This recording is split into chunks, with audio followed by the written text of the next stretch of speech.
Good evening, ladies and gentlemen. You already know who it is. As you always know, man, it is your boy Lewis, and I am back once again with another banger with yet another video. I just want to say, man, salute to all you guys, man. Happy Friday night, man. It's the weekend. It is here. Man, you already know what the deal is, man. For all new subscribers who are just checking out my video for the first time, hit that like button, hit that subscribe button, hit that notification bell to always receive the latest and greatest content that I always try to provide.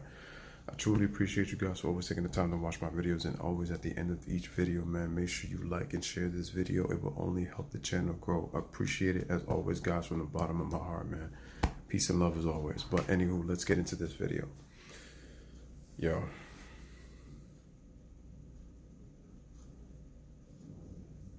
The media is absolutely disgusting, ladies and gentlemen.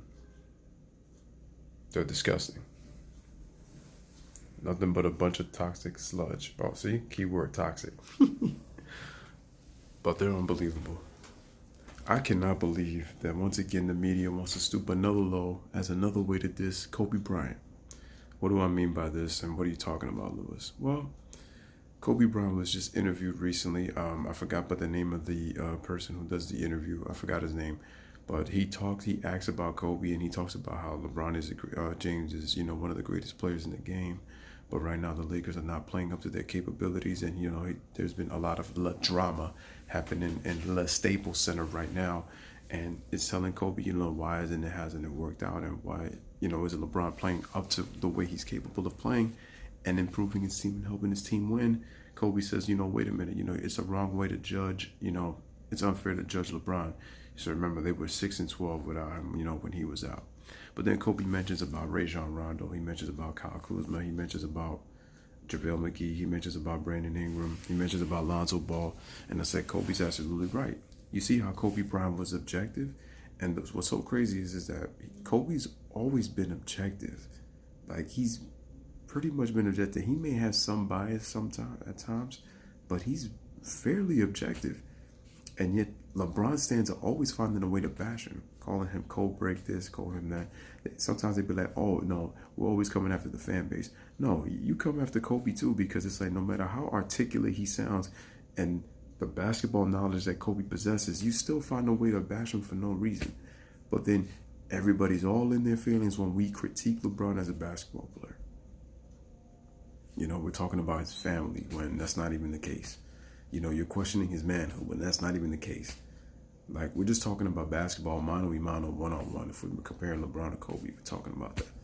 So he says, the Lakers were in a flux, but he did say that, it's unfair to judge because guys are out. And he's like, what about Coach Walton? He's like, it's unfair to come at Coach Walton because it's like, they've had so many different lineups with guys out. It's like he hasn't been able to find the proper rotations.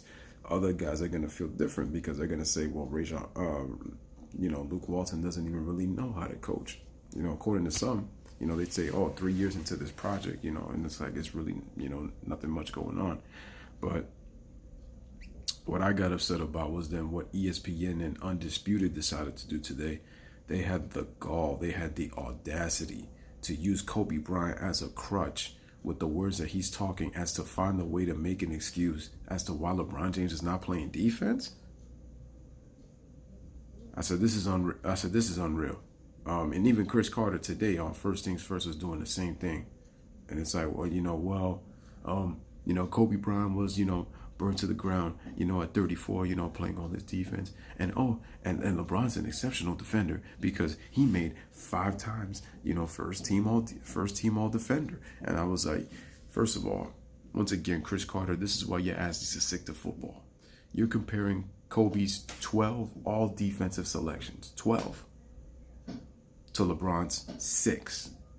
So LeBron has half of as many championships as Michael Jordan, and he has half of as many as all defensive selections as both MJ and Kobe. So are you trying to say that LeBron James is half the man that both MJ and Kobe are as basketball players? I mean, I'm just saying. I don't know. I'm just saying. But the nerve. Kobe has 9 first-team All-NBA defense. People are talking about, some of those are overrated and all that. But is LeBron James really been that great of a defender? Because a lot of times when we talk about what an exceptional defender LeBron is, The biggest highlight that you always see are his chase down blocks, and you're not even seeing those anymore. Because LeBron wants to be stationary on the defensive end.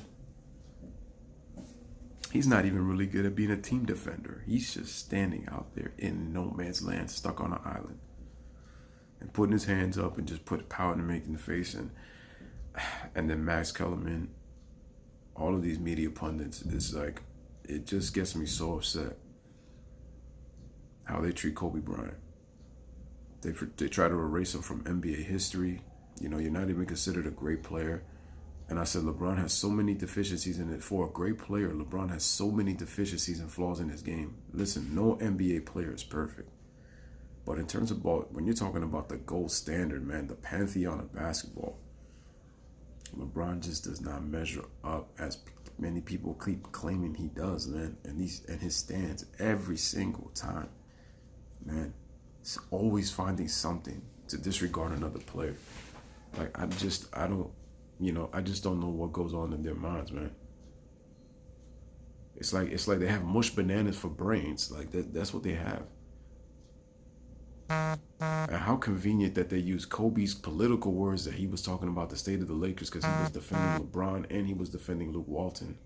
Because Luke Walton's been on the hot seat for a minute, and Laker fans have been ripping him. But then they want to use Kobe as a lean-on crutch to make more excuses for LeBron James. This is exactly what I'm talking about.